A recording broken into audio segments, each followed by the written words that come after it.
The fact that he's taken over DC in the first place, invoking emergency powers, that basically is what he wants to do his entire presidency. And frankly, the only emergency that we've had is the fact that he somehow made it back into the White House. That is how he decided that he was going to somehow initiate the Enemy Aliens Act. It's how he decided that he was going to go about taking over DC. It's how he decided he was going to invade the city of Los Angeles. It is time for us to get back to actual democracy, which is not an emergency, not to mention the tariffs. He's also invoked emergency powers during the tariffs. And the reality is that he is the only one that is creating the crisis. Jasmine Crockett, again, is missing a point. Donald Trump got back in the White House because the American people voted him in. He won the popular vote and the electoral vote. He didn't just go in there and force his way into the White House. As for you calling it invasion on DC, people just don't feel safe. So as president, he's saying, hey, if you're not going to make the people safe, then I'll have to do it. Well, if there is a vote on that, do you believe that some of your Democratic colleagues would say, well, I might vote for this, given the crime numbers in DC, while not as bad as the president says they are not great, and that, Democrats fear maybe looking soft on crime if they voted against something like that? I don't think so. I mean, we'll see. Obviously, we're on recess, and so I've not had an opportunity to speak with members about this, but truly, this cannot be coming from the party of small government. I think we may even end up with some Republicans that will vote with us, because there is nothing that looks like big government that looks more like big government than what he's decided to do. So what Jasmine basically saying is, if they have to vote on this Crime Bill Act, there's not one Democrat that's going to vote for it, making the American people safe.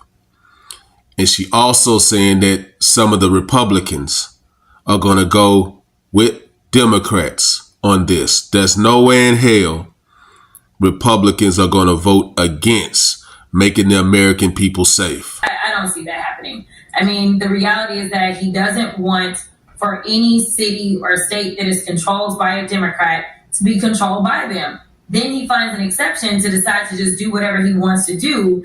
And in any other scenario, it's a matter of, small government.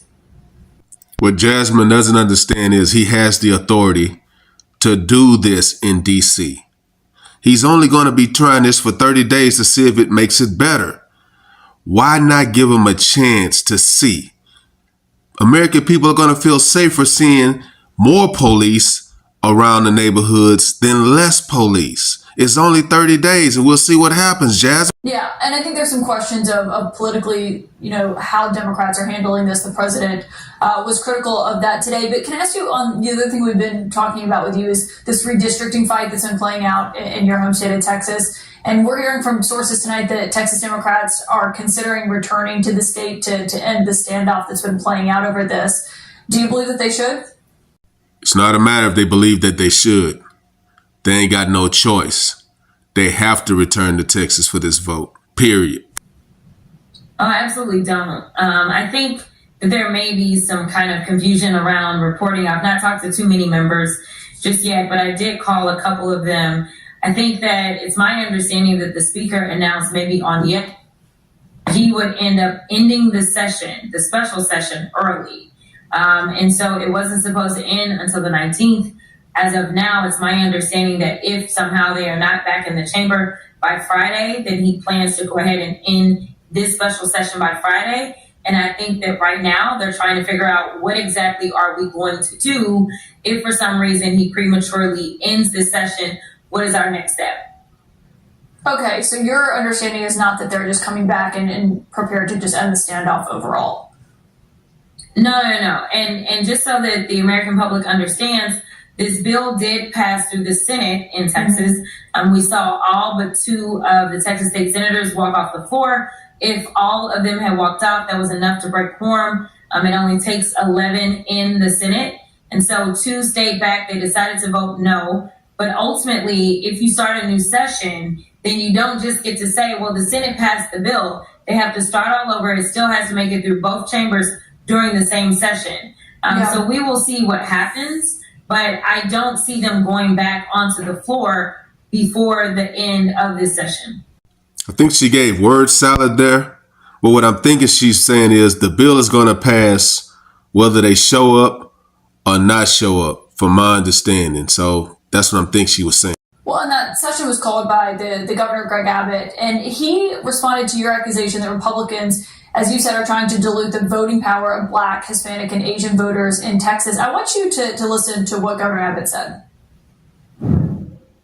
It would not be a day that ends with the letter Y if Jasmine Crockett didn't say something racist. The problem that Democrats have in the state of Texas is Hispanics, Black voters, and other voters, they have learned now that the ideas that Democrats stand for are contrary to the ideas that the Hispanic community and Black community stand for. What's your response to the governor? He doesn't even believe the words that are coming out of his own mouth. Oh, he believes it. And so does the American people. They believe that anytime you talk, Jasmine, it's only about race and that you hate Donald Trump. So yeah, he believes it.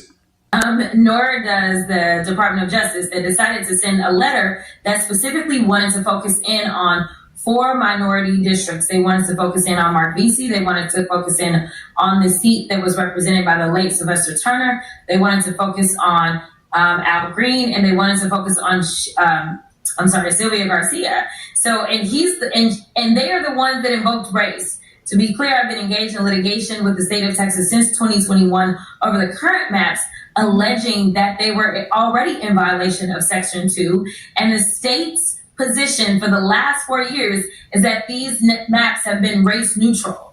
And all of a sudden, they get a letter from the Department of Justice that says, no, your maps are so racially inflamed, fix it. And now somehow they are looking to get rid of Mark Vesey's district. They are looking to get rid of Al Green's district. We only have a total of 4 districts that have somehow managed to elect Black people, and somehow 2 out of 4 are disappearing. So this isn't about whether or not Black people or Latinos are now skewing Republican. What it's about is making sure that Black folk and Latinos do not have a say-so. Because what he's not talking about is the fact that when 95% of this state was grown because of people of color, we ended up with 2 new seats in the state of Texas, yet we did not get any people of color seats. We got 2 new Anglo-majority seats. Now they're deciding, let's add another 2 Anglo-majority seats. So in the past 4 years, they have somehow figured out that while we added 4 million people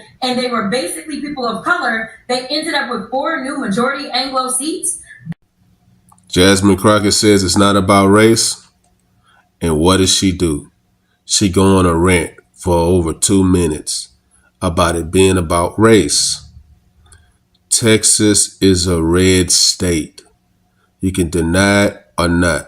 That's just the true nature of it. All right, I'm out. Just let me know what you guys think. Like, comment, subscribe. Follow God, not culture.